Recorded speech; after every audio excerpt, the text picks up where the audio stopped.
일제히 공격을 했다. 중국이 미국의 반도체 기업 마이크론 제품의 중국 내 판매를 금지시키자 한 외신이 평가한 말입니다.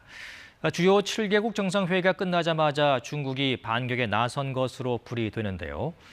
이번 조치는 G7 정상들이 중국에 대한 전방위 견제 내용을 담은 공동 성명을 채택한 바로 그 다음 날 나왔습니다.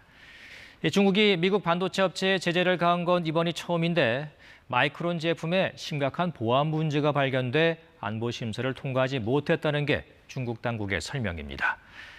이런 보복성 조치가 확대되지는 않을까? 우리 기업들도 예의주시하고 있습니다. 장덕수 기자가 취재했습니다.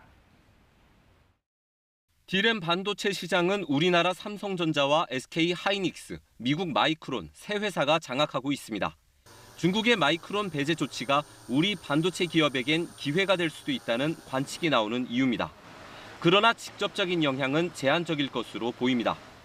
미국의 마이크론이 중국 시장에 대한 비중이 낮아요. 낮아서 단기적으로는 우리나라 기업의 영향은 거의 없을 걸로 보고 있고요. 우리 반도체 업계는 그보다 미중 갈등 격화로 불확실성이 커질 것을 우려하고 있습니다.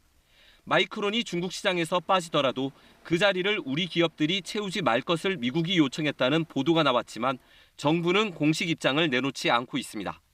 특히 미국이 반도체 첨단 생산 장비를 중국으로 반출하지 못하게 하면서 삼성전자와 SK 하이닉스에 대해선 오는 10월까지 유예 기간을 줬는데 아직 이에 대한 후속 조치도 나오지 않은 상황입니다.